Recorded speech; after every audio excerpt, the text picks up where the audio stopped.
이찬원의 그 1회 트로트판에서 뜨거운 열기를 느낄 수 있습니다. 무대 위에서 특유의 감미로운 목소리로 사람들의 마음을 사로잡으면서도 일상에서는 긍정적인 에너지를 전해주는 스마일 메이커. 그런데 최근 그의 근황이 단순히 노래 잘하는 가수라는 범주를 넘어 한 예술가의 삶의 전략이 어떠해야 하는지까지 보여주며 대중의 이목을 집중시키고 있습니다. 소위 말해 노래 한 곡으로 인생을 바꿨다는 전설 같은 이야기가 다시 화제가 되었고, 그 에피소드가 오늘날 변화한 음악 산업의 방향을 가늠해 볼 수 있는 하나의 창이 되고 있기 때문입니다. 얼마 전 그가 2억 원대의 펜트하우스를 샀다는 소식이 전해졌을 때 사람들은 대개 역시 스타는 다르구나라며 탄성을 터뜨렸습니다. 고급 주거공간, 더욱이 펜트하우스라는 단어가 주는 상징성은 남다르니까요. 하지만 막상 이찬원 본인은 한 인터뷰에서 호화로운 소비를 하기 위함이 아니다. 음악 작업에 적합한 공간을 고민하다 보니 이런 선택을 하게 됐다고 솔직하게 털어놓았습니다. 한마디로 그는 단지 비싼 아파트를 산 게 아니라 자신의 예술적 활동에 최적화된 공간을 마련했다는 거죠. 이 말은 단순한 미화가 아니라 음향적으로나 창작 환경적으로 이곳이 최고다라는 메시지와 다름없습니다. 그렇다면 과연 그가 어떻게 2억 원대의 펜트하우스를 감당할 수 있을 정도로 대박을 낼 수 있었을까요? 여기에는 한 곡의 거대한 성공담이 숨어 있습니다. 3개월 만에 1억 스트리밍을 달성했다는 전설의 트로트 넘버 1명날의 노래 가칭.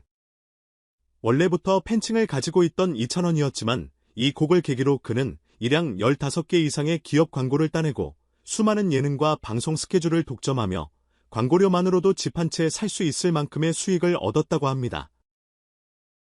사람들은 이를 두고 노래 한 곡이 가수의 삶을 완전히 뒤바꿨다고 표현하는데, 이찬원가 직접 작사까지 참여해 자신의 이야기를 진솔하게 녹여낸 덕분에 대중의 감성을 제대로 건드릴 수 있었다는 분석이 많습니다. 그런데 사실 이찬원의 성공은 하루아침에 이뤄진 요행이 아닙니다. 과거에는 작은 원룸에서 작업에 매진하고 무명에 가까운 시절을 거쳐야 했죠. 방송이든 행사든 가리지 않고 뛰어다니며 조금이라도 더 내 노래가 알려졌으면 좋겠다는 꿈을 품고 노력했던 시간이 쌓인 끝에 오늘날의 대기획사도 러브콜을 보내는 주인공이 된 것입니다. 그 과정에서 그는 무대 감각뿐 아니라 스스로를 하나의 브랜드로 만들어가는 전략적인 시각도 키워왔다고 전해집니다. 팬들은 민호 오빠는 단순히 잘생기고 노래 잘하는 가수가 아니라 시대 흐름을 읽을 줄 아는 사람이었구나라며 감탄을 보낼 수밖에 없었죠. 물론 이런 스토리가 외부에 알려지기 시작하자 부동산 업계도 술렁였습니다. 한 부동산 칼럼니스트는 보통 연예인들이 펜트하우스를 구매하는 경우는 허세 소비로 치부될 때가 많은데 이찬원의 사례는 조금 달라 보인다. 그는 공간의 가치를 투자 측면과 예술적 필요를 결합해 본능적으로 꿰뚫은 것 같다. 요즘 시대엔 문화인 플러스 자산가가 되는 게 충분히 가능하다는 걸 보여주는 상징적 사례라고 평했습니다. 게다가 펜트하우스라는 상징의 부와 성공을 대변하는 것은 사실이지만 그는 이를 창작 활동의 근거지로 활용하겠다는 의지를 밝힘으로써 호화 소비냐 예술가의 자기 투자냐를 둘러싼 논쟁에서 확실히 후자의 이유가 더 강하다는 것을 증명했다는 겁니다. 팬들 사이에서는 이찬원의 이런 면모를 두고 역시 민호 클라스 노래 한 곡으로 펜트하우스 오빠 진짜 대단하다 등 열렬한 반응이 줄을 잇고 있습니다. 그도 그럴 것이 과거 트로트는 단순히 중장년층을 타깃으로 하는 장르로만 여겨졌는데 이제는 20에서 30대도 열광하는 콘텐츠 산업의 중심이 되어버렸죠. 그런 흐름에서 이찬원은 자신의 노래 한 곡을 브랜드화하고 이를 경제적 가치로 확장시키는 데 성공한 인물이 된 것입니다. 누군가는 트로트 가수가 자기 이름 걸고 이렇게까지 성공할 수 있다는 걸 직접 보여준다라고도 평가합니다. 하지만 동시에 그렇다면 이찬원과 앞으로는 팬들에게 점점 멀어지는 게 아니냐는 우려 섞인 목소리도 없지 않습니다.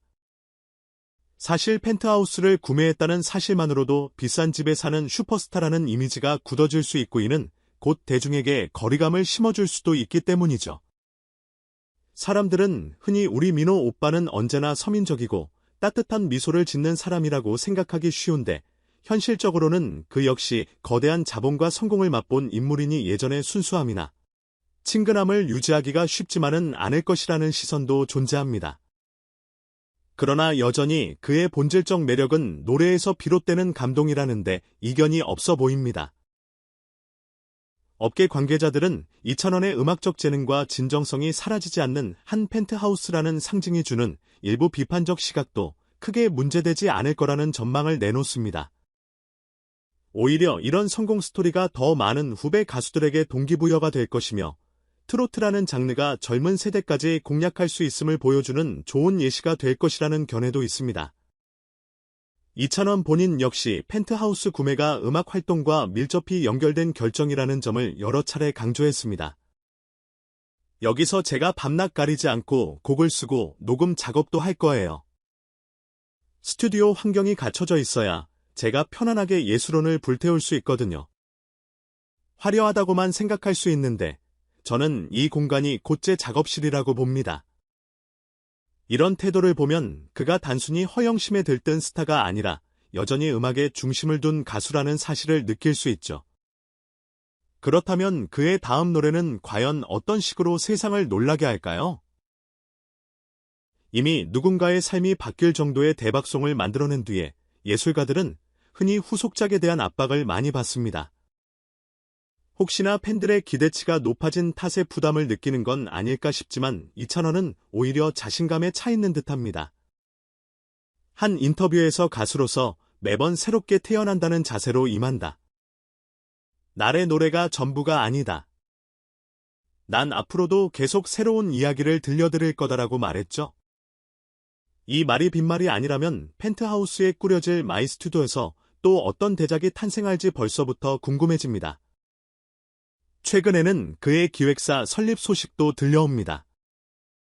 그가 직접 후배들을 양성하고 그들에게 안정적인 음악 환경을 제공하겠다는 구상이라는군요.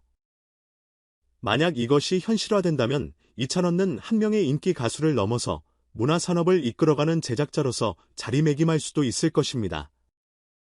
많은 이들이 민호 사장님이라는 별칭을 미리 붙여주며 그의 새로운 도전을 기대하고 있는 상황입니다. 그런 점에서 노래 한 곡으로 인생을 바꾼 남자라는 표현은 이제 과장이 아니게 되었습니다.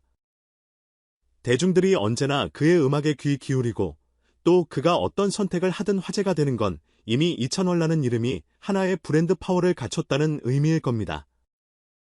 이런 흐름에서 누구나 알 수 있듯이 트로트는 이제 구시대적 유물이나 노년층 전 유물이 아니라 하나의 거대한 콘텐츠 산업이자 스타를 통해 지속적으로 새로운 가치를 창출하는 장르로 발전해 나가는 중입니다. 물론 이찬원의 성공에 비판적인 시각도 아예 없지는 않습니다. 가령 대중성과 자본을 결합해 너무 상업적으로 흐르는 건 아닌지 음악이 예술이라기보다 브랜딩이나 투자의 수단이 되어 버린 것 아닌지 등을 묻는 사람들도 있죠. 그러나 이 질문은 현대 음악 시장 전반에 해당하는 이슈이기도 합니다. 결국 예술가가 어떻게 자신의 정체성과 본질을 지키면서도 동시에 시대의 요구 즉 경제적 안정을 꾀하고 커리어를 확장해 나가는가 하는 문제입니다. 그건 이찬원만의 숙제가 아니라 모든 엔터테이너가 마주한 현실일지도 모르겠네요. 어찌됐든 지금 시점에서 이찬원의 이야기는 예술과 자본의 경계를 넘나드는 한 사례로서 넓은 의미에서 많은 이들에게 시사점을 준다는 데 의미가 있습니다. 노래가 어떻게 한 사람을 스타로 만들고 또 그 스타가 시장에서 엄청난 가치를 창출하며 다시금 음악에 투자하는 선순환 구조를 만든다. 이것이야말로 현대 엔터테인먼트 비즈니스의 핵심이 아닐까요? 그리고 그 선순환의 한가운데 전혀 허세스럽지 않은 방법으로 자신의 펜트하우스 라이프를 예고한 이찬원가 있습니다. 파노라마 뷰가 펼쳐진 것이 한편에는 간단한 레코딩 장비와 악기들이 놓여 있고 어떤 날은 팬미팅을 위한 곡을 쓴다고 또 다른 날은 신규 앨범 트랙을 믹싱한다고 그는 분주히 움직이고 있을지도 모릅니다. 그러면서도 SNS나 방송에서 밝은 미소를 잃지 않겠죠. 왜냐하면 그는 늘 노래가 인생을 바꿀 수 있다고 외쳐왔고 그것을 자신의 몸으로 실현해냈으니까요. 이제 중요한 건 앞으로 그가 어떤 곡을 들고 나타나고 어떤 스토리를 이어갈 것인가 하는 점입니다. 팬들은 펜트하우스에서 작업한 새 앨범이 곧 터질지 모른다며 기대를 숨기지 않습니다. 또 민호식 기획사가 정식으로 가동되면 신인 발굴부터 공연 기획까지 더 폭넓은 영향력을 행사하며 트로트 르네상스에 기여하게 될 것이 분명해 보이네요. 결론적으로 이찬원의 성공담은 단순히 스타의 화려한 삶이 아니라 감성 플러스 전략 플러스 자본 플러스 미래 비전이 절묘하게 어우러진 하나의 라이프 스타일 제안에 가깝습니다. 그만큼 대중문화가 예전과 달리 무대 밖의 모습, 부동산, 투자, 창작 환경 등을 포함한 가수의 일상사까지도 함께 소비하는 시대가 됐다는 방증이기도 하고요. 우리는 그의 행보를 보며 예술가가 어떻게 현실에 발딛고 살아갈 수 있는지를 배우게 됩니다. 노래 한 곡이 인생을 바꿀 수 있다면 그 인생은 어디까지 뻗어나갈 수 있을까요? 아마 이찬원은 지금도 그 다음 단계를 고민하며 또 한 번의 놀라운 이야기를 준비하고 있을 겁니다. 오늘도 여러 사람들이 그의 노래를 들으며 하루를 마감하거나 출근길에 피곤을 달래곤 합니다. 그리고 중간중간 SNS 피드를 스크롤하다가 그가 새로 이룬 성과 소식을 접하면 역시 우리의 이찬원 나며 뿌듯해합니다. 이런 모습을 보고 있으면 그는 스타로서의 책임감과 예술가로서의 욕심 그리고 비즈니스 모델로서의 치밀함을 동시에 지닌 이 시대의 토탈 엔터테이너로 점점 굳어가는 듯 합니다. 끝으로 누군가는 물을 수도 있습니다. 그럼 이찬원은 앞으로 계속 잘 나가기만 할까? 언제까지 이렇게 로망 가득한 스토리를 이어갈 수 있을까? 그 답은 아직 아무도 모릅니다. 다만 확실한 건 지금 이 순간에도 그는 음악과 삶을 조화시키는 자신만의 방법을 찾으며 팬들과 대중에게 끊임없이 무언가를 선물하고 있다는 사실이죠. 그리고 그 선물이 더 오래 빛을 발하도록 노력할 거라는 점도 분명해 보입니다. 언제일지 모르는 다음 무대 펜트하우스 작업실에서 탄생한 곡을 들고 이찬원과 환하게 웃으며 등장할 때 우리는 또 한 번 뜨거운 감동과 흥분을 맛볼지 모르겠습니다. 노래 하나로 인생을 바꾼 남자라는 수식어가 시간이 흐를수록 더 깊이 있는 의미로 다가올 것이기 때문입니다. 이찬원, 그는 오늘도 자신의 길을 걸으며 트로트의 한계를 부수고 예술의 미래를 손에 거머쥐는 중입니다. 그리고 그 여정에 기꺼이 동행하고 싶은 사람들은 점점 늘어나고 있습니다.